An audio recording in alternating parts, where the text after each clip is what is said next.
Bismillahirrahmanirrahim.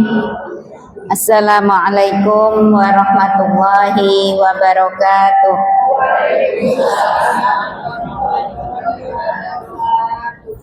Innal hamdalillah nahmaduhu wa nasta'inuhu wa nastaghfiruh wa na'udzu billahi min shururi anfusina wa min sayyiati a'malina may yahdihillahu fala mudilla lahu wa may yudlilhu fala hadiyalah. Asyhadu an la ilaha illallah wahdahu la syarikalah wa asyhadu anna Muhammadan abduhu wa rasuluhu la nabiyya wa la rasula ba'dah.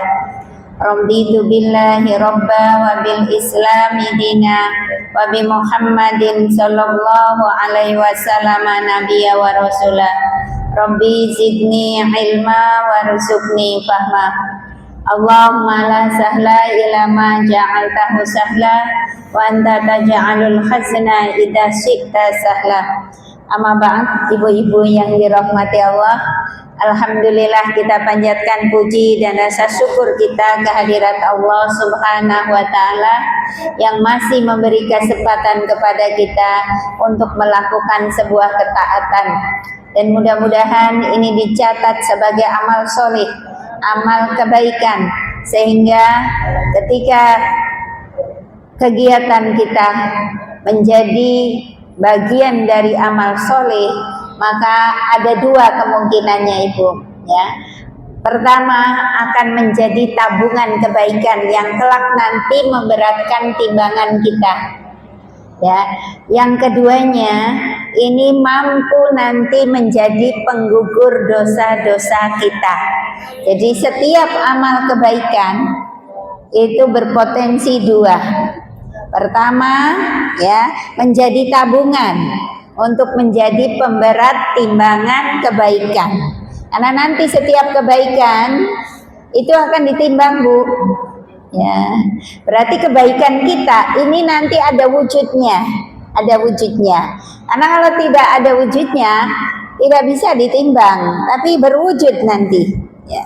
Ya, maka ketika orang yang tidak memiliki iman melakukan kebaikan, ya, di dunia dia dapat pahalanya, tapi di akhirat bisa jadi, ya, dia tidak akan mendapat dari, ya, pahala dari kebaikan yang dia lakukan karena tidak ada keimanan, ya.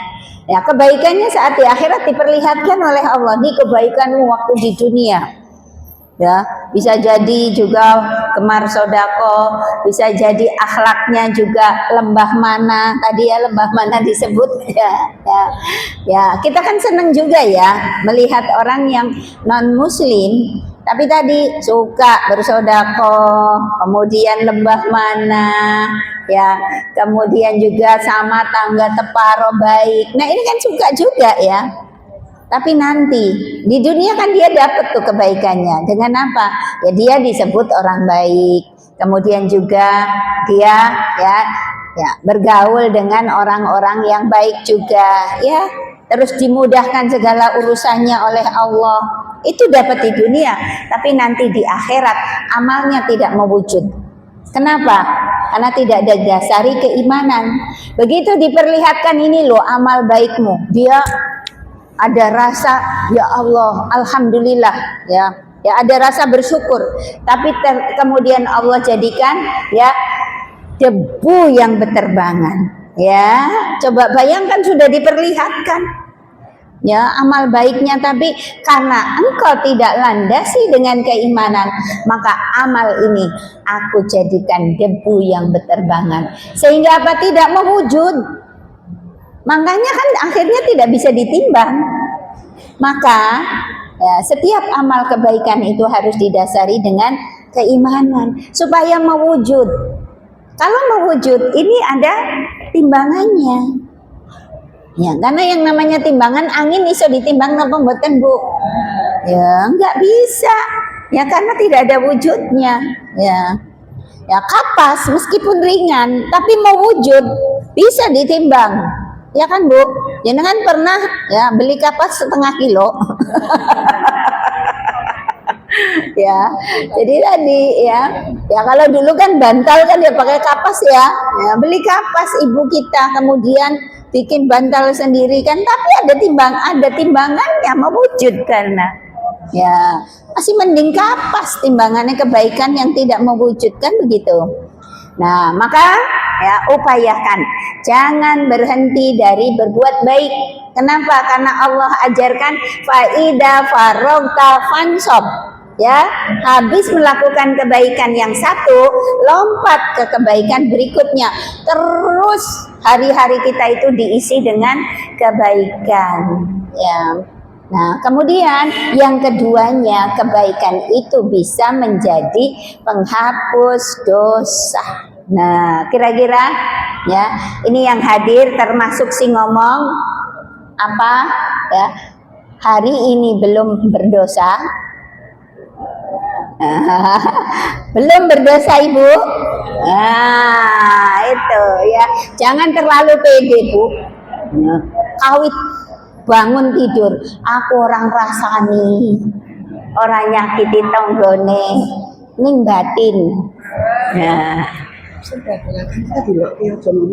oh ya, ya. Nah batin itu juga bagian dari dosa. Ya, bagian dari dosa, jangan dianggap tidak dosa loh ya bu. Mangan jenengan jangan batin ini biasanya batinnya ini rodo elek atau elek. Umumnya orang batin kan begitu ya. Rasani juga sama bu, jarang orang rasani kok ngrasani api. Ya, rasani ki ngrasani elek. Nah itu batin itu juga bagian dosa. Nah itu tadi makanya yang namanya manusia itu al insanu ma'a khoto awan nisyan. Manusia itu selalu bersama yang namanya khoto, apa? Dosa, wan nisyan, lupa. Jadi kalau kita berdosa, kalau kita lupa, itu janjane ya lumrah ya bu ya. Tapi jangan dijadikan kebiasaan. Maka ini tadi kebaikan kita bisa kemudian menghapus dosa-dosa kecil yang kita lakukan. Ya, jadi potensinya sebagai penghapus dosa. Dan Allah memiliki 4 cara untuk menghapus dosa hambanya. Ya, Allah itu memiliki 4 cara. Yang di belakang tolong kok kayone ngobrol dhewe ya. Nek jenengan ngobrol tak kon ngarep sisan nganggo mic. Ya. ya eman-eman bu. Ya udah dikondisikan Allah datang ke sini loh. Ya, jangan sampai dibatalkan hanya karena ngobrol atau main HP. Nanti jenengan pulang tidak bawa kebaikan taklim. Padahal kebaikan taklim itu luar biasa. Ya, 1 jam tok bu. Ya, sejam itu rasuwe. Ya. Nah itu jadi jangan batalkan. Karena ini adalah kesempatan. Sudah sampai tempat taklim yang mulia, rumah Allah. Upayakan untuk mengambil kebaikan-kebaikan yang disampaikan, karena ini menjadi bekal dan modal kehidupan kita di akhirat nanti. Ya. Jadi ada 4 cara Allah menghapus dosa hambanya. Pertama, dengan taubat dan istighfar. Ya, makanya taubat dan istighfar ini menjadi pekerjaan yang tidak boleh berhenti bu. Sebab tadi kita juga melakukan perbuatan salah dan dosa tidak pernah berhenti. Ya, jangan kemudian do kemayu aku ora uyeni, kuwi kemayu jenenge ya. Seringkali kita berbuat dosa itu kita tidak merasa berbuat dosa. Maka ya, taubat dan istighfarnya juga harus sering. Jangan hanya ya 15 sehari 3 kali setelah sholat. Ini jenengan kepedean. Iya, kemayu. Sering ngaji terus kemayune kumat najo ya. Nah kemudian ya, kalau hamba ini tidak pernah istighfar, tidak pernah tobat, Allah pakai cara yang kedua. Apa itu? Tadi, dengan kebaikan. Barangkali saja hambanya ini memiliki kebaikan, maka kebaikan itu bisa menjadi penghapus dosanya. Ternyata kebaikan pun tidak ada. Berarti dia cuma bikin dosa terus, ya kan? Kalau kebaikannya nggak ada berarti bikinnya keburukan kan? Ketaatannya nggak ada berarti bikinnya kemaksiatan kan? Berarti kan dosa. Ya. Maka dengan cara yang ketiga, Allah timpahkan kepada hamba itu musibah. Nah, Ibu, ya maka ya, kalau kita diberi musibah oleh Allah bisa jadi dua. Ya, yang pertama dalam rangka menghapus dosa kita, yang keduanya adalah memang ujian untuk meningkatkan derajat ketakwaan dan keimanan kita. Nah, kira-kira kalau jenengan diberi diberi musibah, ya, kira-kira persepsi di pikiran jenengan apa, Bu? Yang nomor 1 apa yang nomor 2, Bu? Nomor 1-nya tadi untuk menghapus dosa, nomor keduanya untuk meningkatkan derajat. Nomor 1 atau nomor 2, Bu? Nomor 1 saja, betul. Nomor 1 saja, ini akan menjadi selamat. Karena nomor 1, ketika kita pilih berarti introspeksi diri. Iya, mengakui. Jangan kemudian tadi, wah, ini berarti aku harapan naik derajatku, derajat topo. Ya, iya. Urusan itu biarkan urusan Allah. Ya, meskipun memang Rasulullah mengkabarkan seperti itu. Jadi kita tidak usah kepedean, malah justru kita dosa apa ya Allah, dosa apa, kan kita nggak pernah tahu nih dosa yang mengakibatkan kemudian ujian itu hadir. Dan tadi kita perbanyak istighfarnya akhirnya, ya. Nah kemudian kalau dengan musibah ini, dan musibah macam-macam ya Bu, ada sakit, ada kekurangan, ada kehilangan, ya kan? Ya, kehilangannya bisa harta, nyawa, dan yang lain-lainnya. Nah, ini ujian.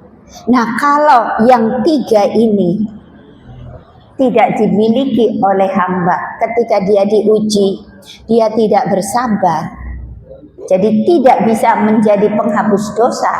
Ya, sakit itu kapan dia bisa menjadi penghapus dosa? Ketika yang bersangkutan bersabar. Ya, bersabar dengan ketetapan Allah. Tapi ketika diberi sakit, mau sambat, nah ini tidak akan bisa jadi penghapus dosa. Ya, makanya kan ya doa kita kan ya Allah, mudah-mudahan jadikan sakitnya sebagai penggugur dosa dan mengangkat derajat. Nah, itu ketika si sakit yang kena musibah ini bisa bersabar. Maka sabar itu harus dikedepankan. Jangan suudon kepada Allah. Allah tidak pernah dolim kepada hambanya. Nggak ada Allah dolim, itu nggak ada. Ya, jadi jangan pernah mengatakan, sakmene ki wong yang sing hadir jamaah hari ini pagi ini ya, sing paling rekoso aku. Habis deh itu pahala. Iya, rekoso tetap rekoso kan ya. Dengan sambat seperti itu berarti dia tidak terima dengan kondisi yang Allah tetapkan. Dan kita tahu kalau kita tidak terima dengan apa yang Allah berikan kepada kita saat kita mendapat musibah, sejatinya Allah ya sayang kepada kita untuk menghapus dosa kita. Maka kata Allah, silahkan kamu cari Tuhan selain aku. Wah, arep golek ning ngendi awake dhewe? Ya, orang entuk Tuhan entuk hantu, Bu. Iya. Ya karena nggak ada, ya nggak ada. Nah kalau seperti itu terus mau kemana kita, ya? Nah kemudian tadi kalau yang 3 ini tidak bisa, Bu, maka akhirnya Allah matikan dia dalam keadaan su'ul khotimah. Na'udzubillah min dzalik. Kemudian bagaimana? Ya, akhirnya Allah mencari cara yang keempat. Saking sayangnya Allah loh. Kenapa? Karena si hamba ini meskipun dia berlumur dosa, tapi dia tetap menjaga keimanannya tidak dikotori dengan kesyirikan. Maka Allah ambil cara yang nomor 4. Kira-kira apa, Bu? Orang ini dicuci dulu di dalam neraka. Na'udzubillah min dzalik. Iya, dicuci ning neraka loh. Iya, dibersihkan. Ya. Dia kok dicelup-celup ke durung nyelup wis mendidih ke umap kabeh dicelup-celup ke. Iya, ini kita hari ini mendengar itu mungkin masih bisa ya ketawa ketiwi. Ketika itu terjadi, na'udzubillah min dzalik. Ya, na'udzubillah min dzalik.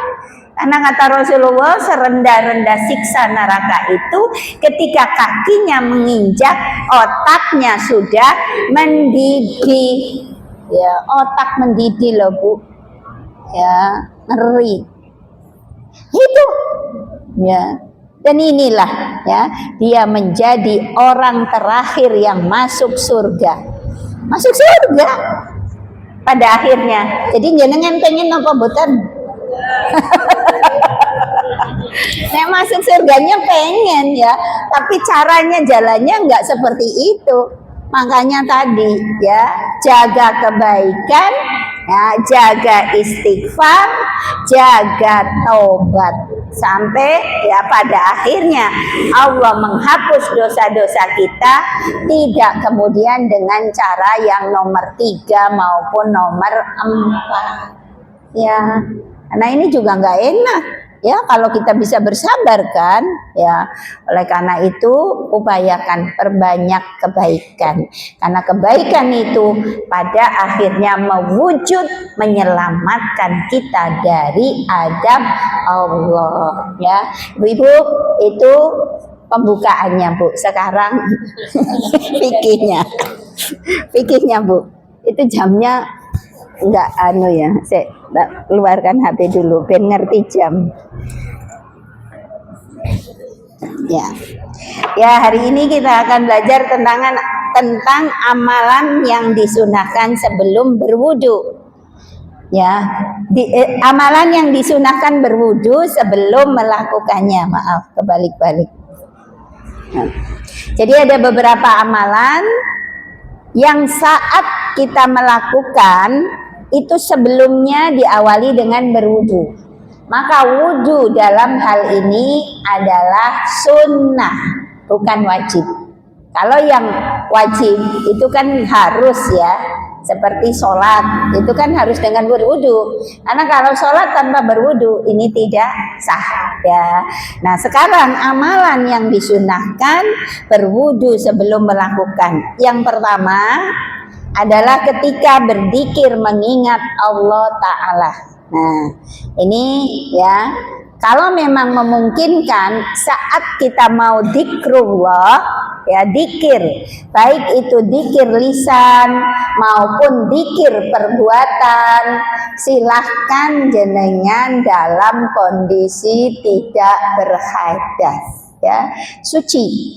Nah salah satunya dzikir perbuatan ini yang kita lakukan loh, lagi taklim itu bagian dzikrullah lah ya. Makanya kenapa orang yang keluar rumah dengan niatan untuk menuntut ilmu, maka perjalanannya dihitung jihad fisabilillah. Kenapa? Dzikrullah sepanjang perjalanan. Apalagi kalau jenengan kemudian nambahi ya, daripada diam atau ngobrol yang bukan-bukan, dari rumah menuju tempat ini kita dzikir lisan ya.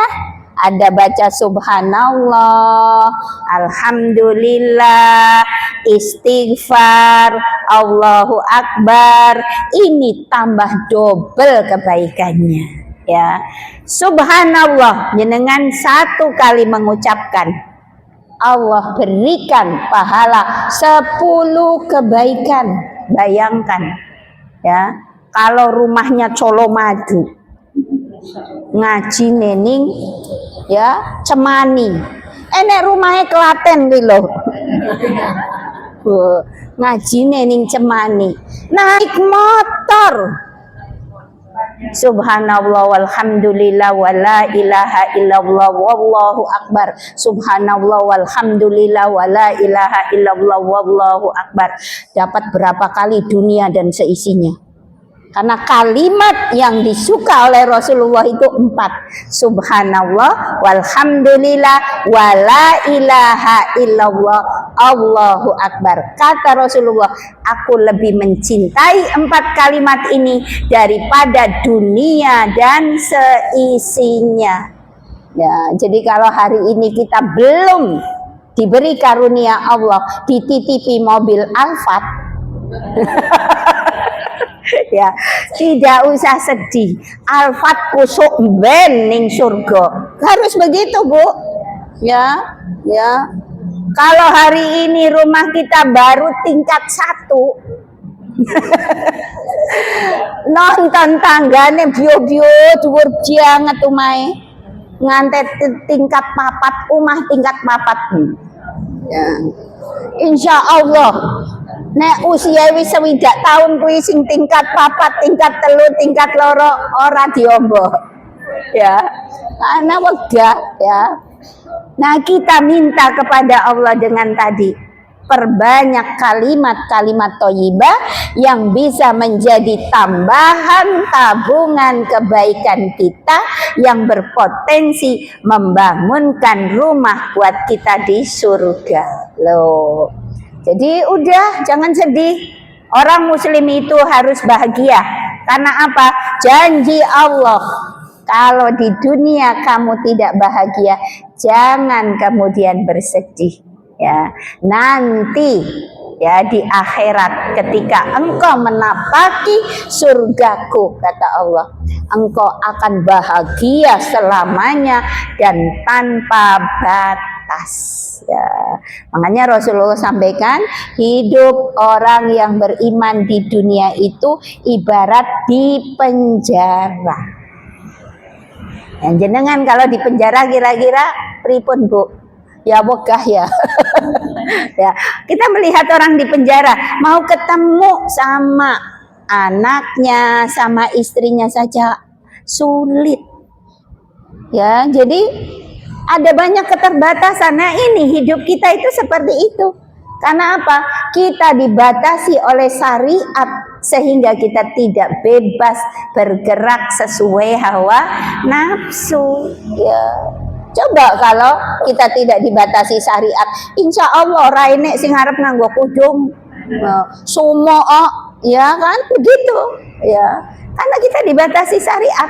Kemudian tadi ya hadir kepatuhan kita kepada Allah karena iman dan Islam kita, maka kita tidak lagi merasa panas, merasa sumuk pada saat kita diperintahkan untuk menutup seluruh tubuh kita. Ya. Nah ini, jadi ya amalan ini silahkan ketika kita berzikir mengingat Allah, ya termasuk di dalamnya adalah membaca Al-Quran. Ini juga zikrullah. Maka salah satu adabnya ya dengan dalam kondisi suci dari hadas. Gimana Bu Yeni kalau tengah-tengah mau coy pengen ngentut, ya wis dintut ke to Bu. Jangan ditahan ya, nanti jadi penyakit. Ya dikeluarin aja. Nah, terus ya aku malas sih wegah, ya sudah. Ya nggak masalah. Ya silahkan mau melanjutkan.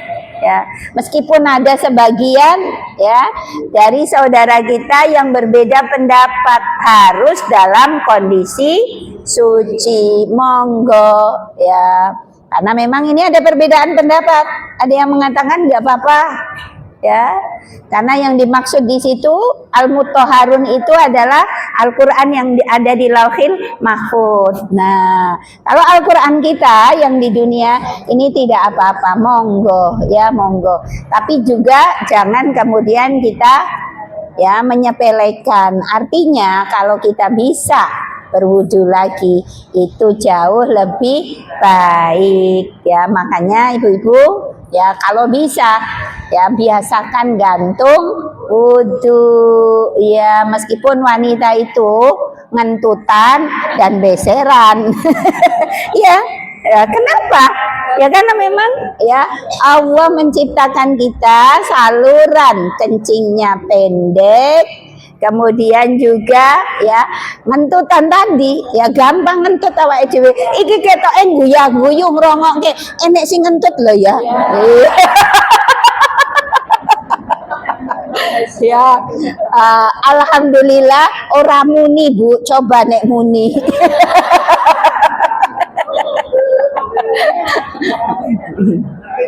Ya, jadi nanti kalau ada yang bunyi itu jangan jenengan terus seneni loh Bu, nggak boleh ya, karena entut juga bagian dari nikmat. Iya, coba kalau nggak bisa ngentut, ini jangan. Oh, jangan ngomong.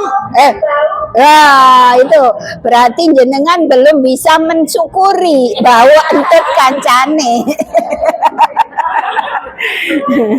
Karena harusnya ketika saudara kita mendapat kenikmatan harus kita ikut senang ya, ikut bersyukur.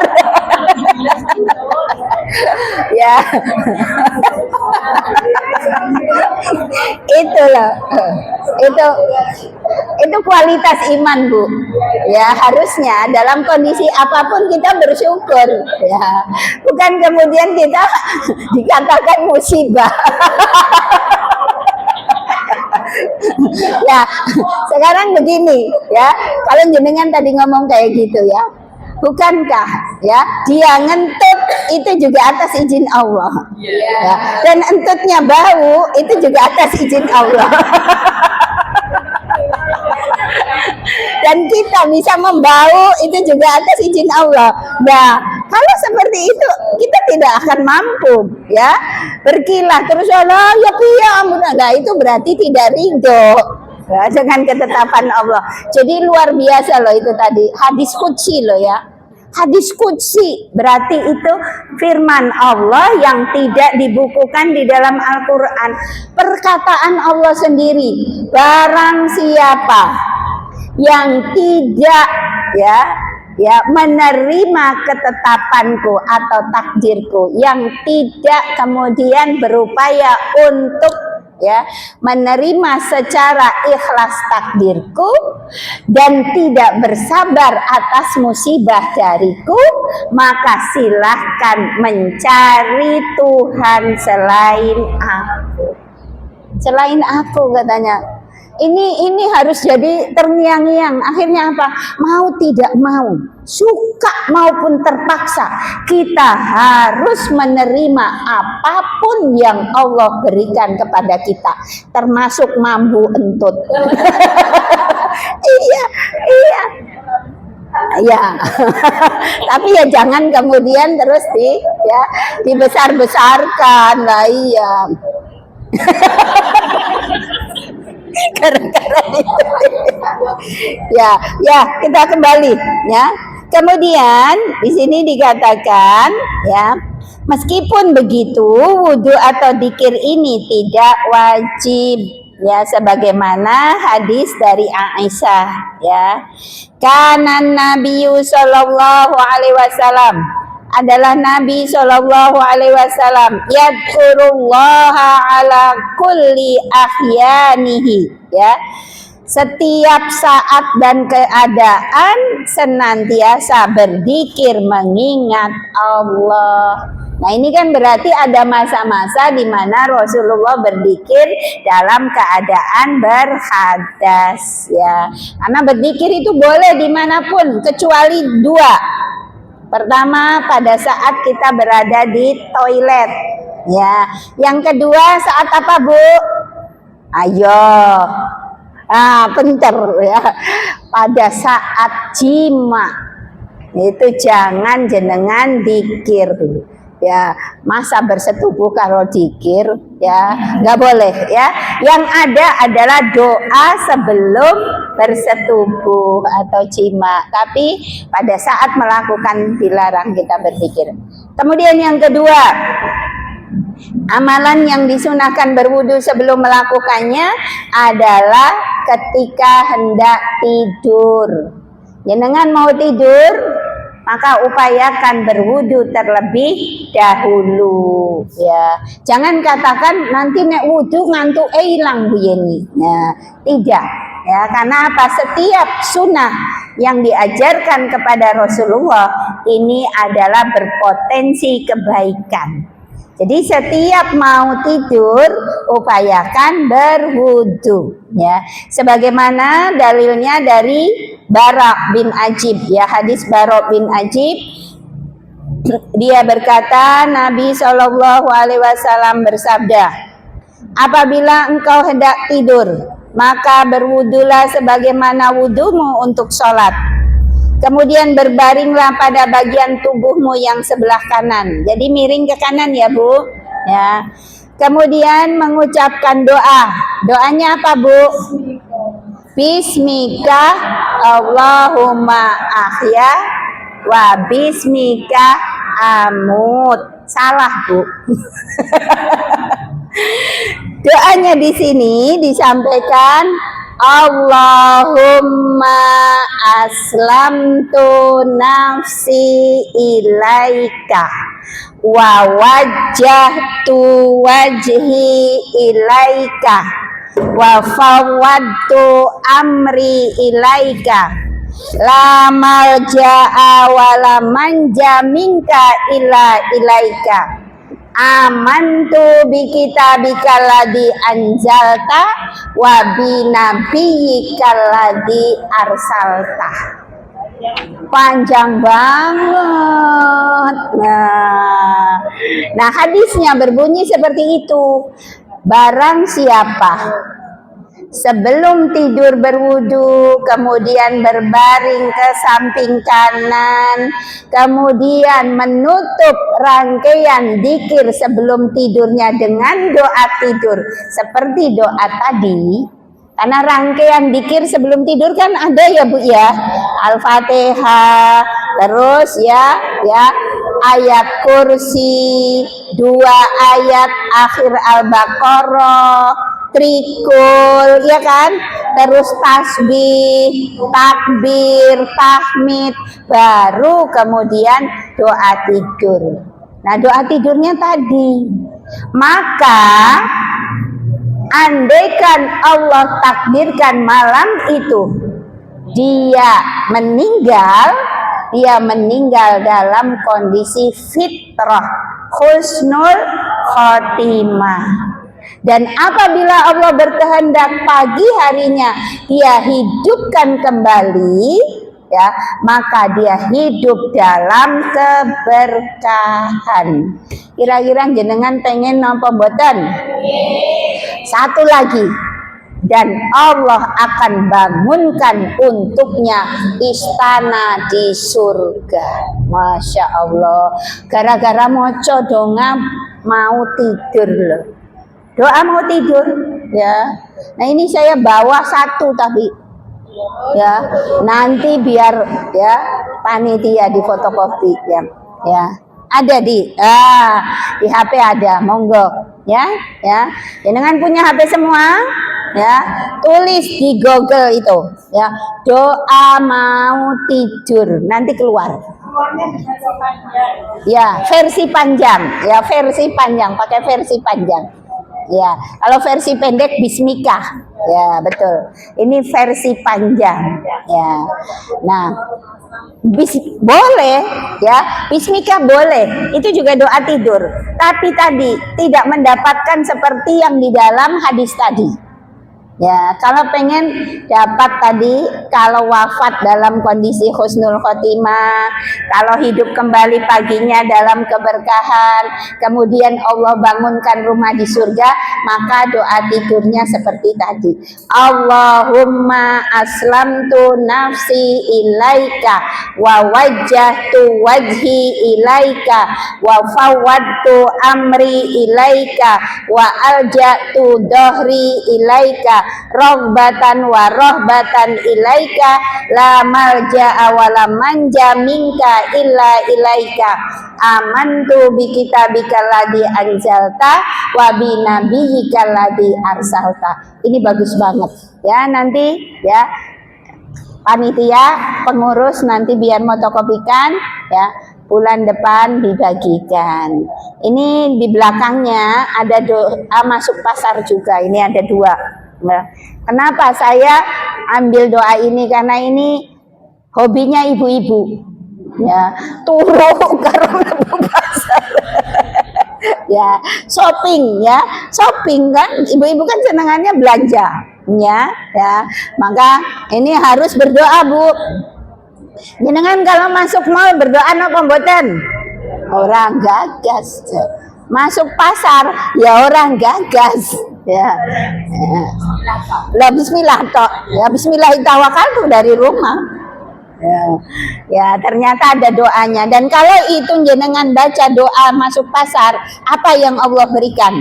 Ya. Allah hapus 1 juta keburukan.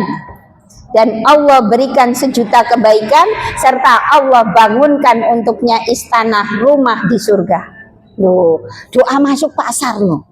Munggur kuwi doa. Lah doane piye? Gampang, Bu. La ilaha illallah wahdahu la syarikalah lahul mulku wa lahul hamdu yuhyi wa yumitu wa huwa hayyul la yamutu biyadikal khair wa huwa ala kulli syai'in qadir. Ya, bisa Bu? Di tengahnya ya, tambahan tengahnya yang masih belum ya, nanti ya insya Allah ya, mudah-mudahan ini menjadi bagian dari kebaikan. Yang jadi itu yang kedua. Kemudian yang ketiga ya, orang yang junub ketika hendak makan, minum atau tidur atau mengulang jimaknya. Nah ini juga disunahkan untuk berwudu. Ya, junubnya di sini junub ya setelah ya jima ya, setelah jima. Kalau misalnya janabahnya karena haid, karena nifas, ini gimana? Ya monggo kalau mau ya, tapi haid dan nifas itu biasanya kan lama ya, paling tidak haid itu sepekan. Kalau nifas ya sampai 40 hari. Nah ini yang ditekankan adalah junub karena jima. Karena kalau junub karena jima itu diperintahkan untuk bersegera mandi ya. Kecuali mungkin karena ya takut kedinginan. Ya biasanya orang jima kan malam hari toh Bu. Ya. Nah malam hari tidak harus langsung mandi, nggak apa-apa. Yang penting wudhu dulu. Ya, makanya di sini dikatakan ya, orang junub itu disunahkan berwudu sebelum dia makan, minum dan mengulang kembali jimanya. Ya, ada kalanya jima itu semalam lebih dari sekali ya di tengah malam atau awal malam, setengah awal malam, sama di akhir ya, baru subuh baleni. Nah itu ya nggak masalah, jenengan ini udah tua-tua jadinya wis munggur domblong ya sekarep kono ya iya, wis orang gagas ya. Coba kalau masih muda pengantin baru ya itu pasti terjadi ya, ya. Ini karena pengantin lawas kabeh ya, terus sebagian juga sudah nggak ada pasangannya ya wis mungkin doblong ya, lah opo nggak ada nganggo tanduk ya jadi seperti itu ya. Kemudian dalilnya di sini ya, hadis dari Aisyah radhiyallahu anha, dia berkata, Rasulullah shallallahu alaihi wasallam apabila sedang dalam keadaan junub, lantas beliau hendak makan atau tidur, maka beliau berwudu seperti wudu untuk sholat ya. Nah, kemudian sabda beliau juga, apabila salah seorang di antara kalian menyenggamai istrinya, kemudian dia ingin mengulanginya, maka hendaklah dia berwudu. Dan perintah ini bukan wajib ya, hanya sunnah saja ya. Sunnah kan tadi kita bahasnya ya, perbuatan-perbuatan yang disunahkan berwudu sebelum melakukannya ya. Jadi sunnah Bu, ya enggak wajib.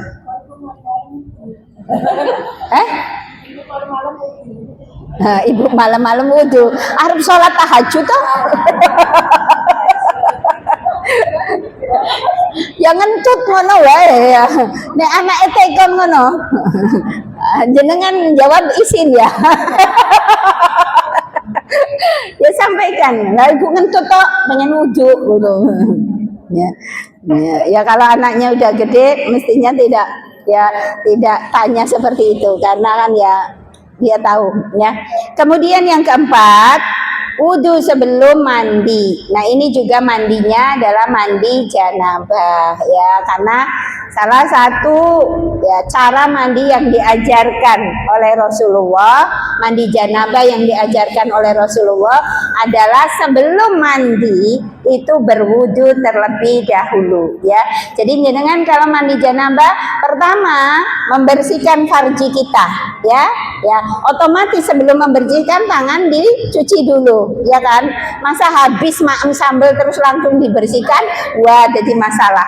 Pastinya dibersihkan dulu tangannya, baru kemudian membersihkan farji kita. Setelah itu kan berwudu ya, berwudu seperti wudu hendak sholat, kecuali disunahkan mencuci kaki diakhirkan ya. Tapi kalau langsung sampai mencuci kaki juga boleh. Setelah itu baru kita guyur bagian kiri kita, bagian kanan kita, kemudian bagian kiri, kemudian diguyur seluruh badan. Kemudian tadi yang belum cuci cuci kaki kanan 3 kali, kaki kiri 3 kali. Selesai mandi janabah ya. Jadi disunahkan wudu terlebih dahulu. Bu ini kalau nggak pakai wudu gimana? Sah mandi janabahnya. Karena rukunnya mandi janabah itu tersampaikan air dari ujung rambut sampai ujung kaki. Yang penting seluruh kulit, permukaan kulit kita ini terlewati air ya. Terutama ibu-ibu, kalau mandi janabah jangan lupa digosok dan diraba-raba ya Bu. Karena kalau jenengan biur-biur aja, banyak bagian yang tidak terkena air. Ya, sebab apa? Kita itu banyak tonjolan dan lipatan. Ya, apalagi kalau yang gemuk, ya, ada tonjolan di depan ini kan, di sini nggak mungkin kena air kalau tidak kita raba, ya kan? Ini harus kena air, ya. Ini rodok piye sithik, tapi ini ya memang harus seperti itu. Jangan sampai jenengan diguyur tok, kanan sekali kiri sekali, atau kanan 3 kali kiri 3 kali guyur kabeh ning ora ngene-ngene, wah nggak sah ya, nggak sah. Nah kalau mandinya nggak sah, sholatnya nggak sah ya.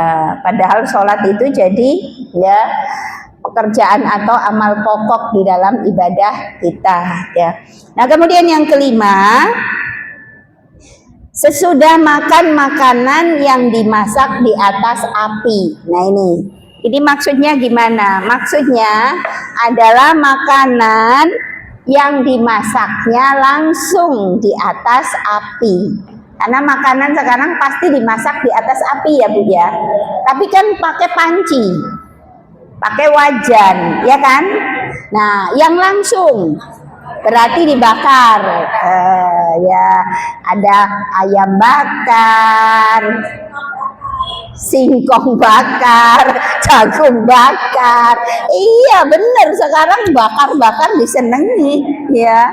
Nah, itu ya bakso sampai dibakar ya Bu ya. Ya.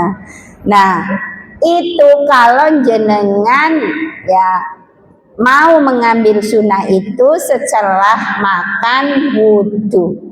Maka di sini dikatakan sesudah makan makanan yang dimasak di atas api langsung.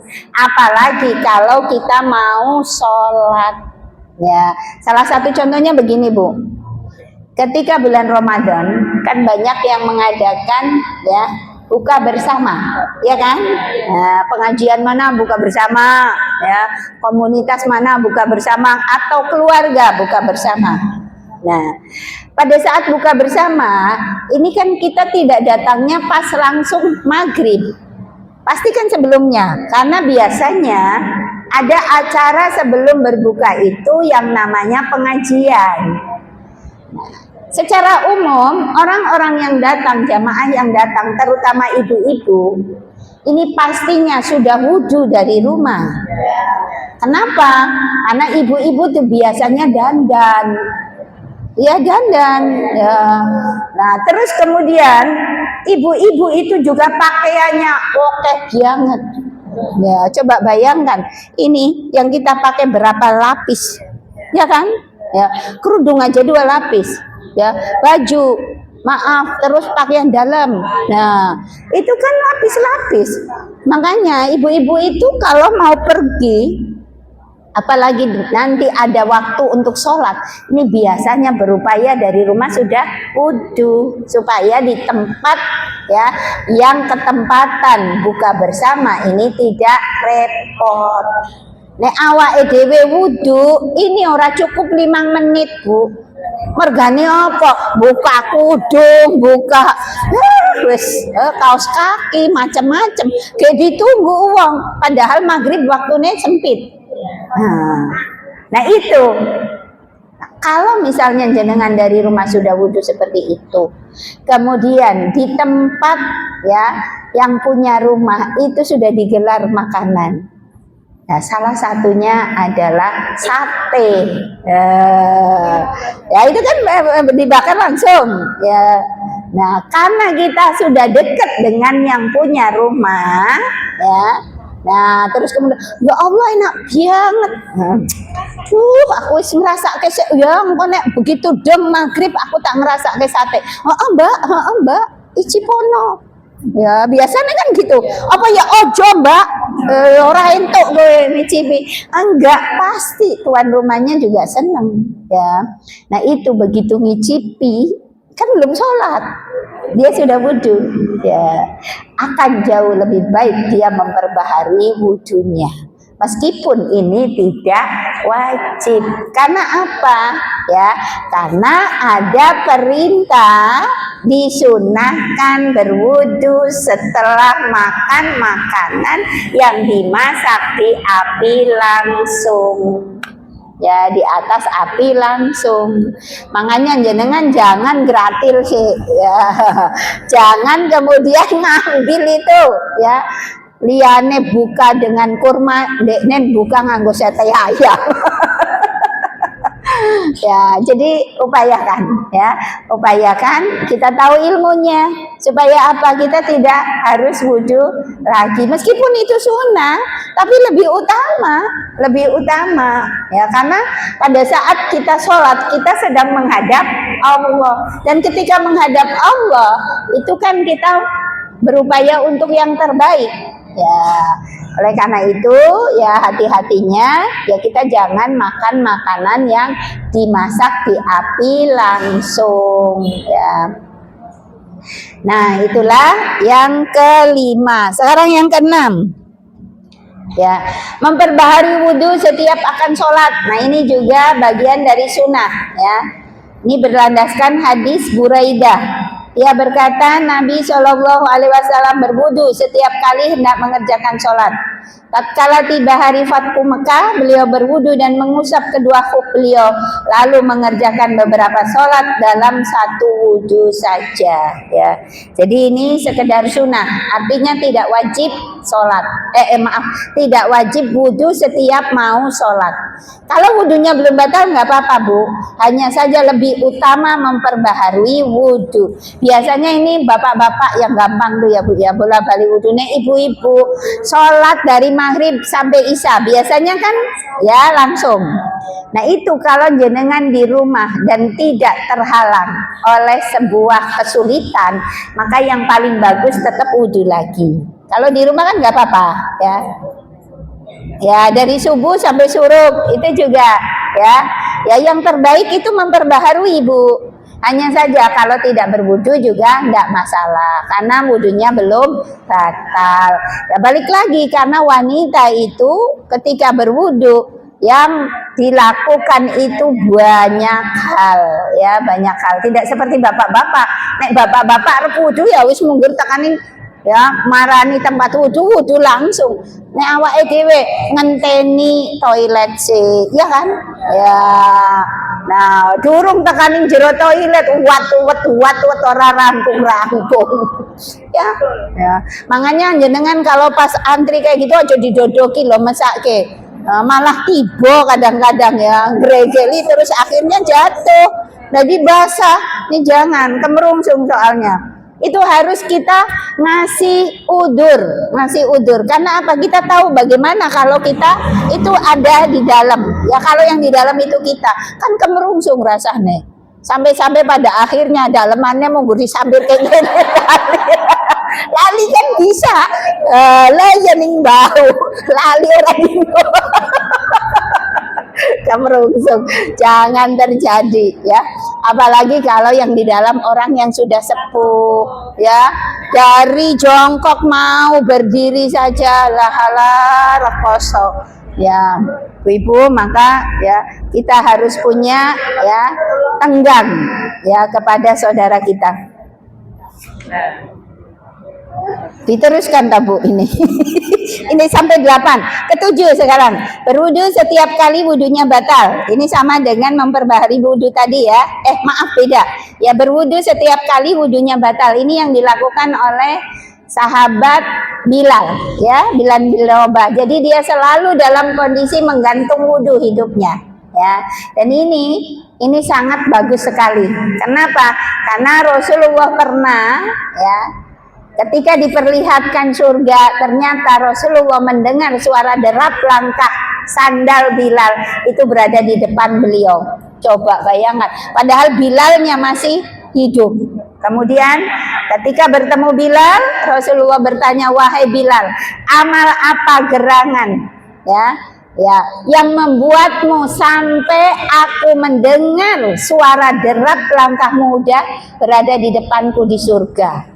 Nah, Bilal kemudian mengatakan, tidak ada amalan istimewa wahai Rasulullah yang aku lakukan, coba. Nek awake dhewe, oh nggih, baginda Rasul nggih kula soalnya tahajude Masya Allah kemayune semetu ya. Bilal itu Bilal loh, dikatakan kamu kok derap langkahmu sudah di depanku di surga tuh amal apa? Dia katakan tidak ada yang istimewa dari amalku wahai Rasulullah ya, hanya ya aku selalu ya memperbaharui wudu saat batal wudu dan setelahnya aku sholat minimal 2 rakaat. Nah, ada sholatnya dan sesukaku, baik itu terjadi di waktu siang maupun di waktu malam. Nah ini kira-kira gampang nopo angel? Angel banget, angel nganggo banget. Apa meneh nganggo ibu-ibu? Alah rasido masak. Mungkru wudu. Mergane apa ngentutan? Iya, coba ngentut wudu. Wah. Sida-sidane pake ora dimasake, anake ora dimasake ya. Nah, kemudian yang kedelapan ya, berwudu karena muntah. Ini juga disunahkan, berwudu karena habis muntah. Ya. Ya, ini juga disunahkan. Jadi kalau jenengan muntah kemudian ya berwudu, ini mendapat bagian dari pahala kebaikan ya, karena ini sunnah. Ya, ini berdasarkan hadis Ma'dan bin Abu Talha dari Abu Darda, bahwasanya Rasulullah Shallallahu Alaihi Wasallam muntah, lalu beliau membatalkan puasanya, lalu beliau berwudu.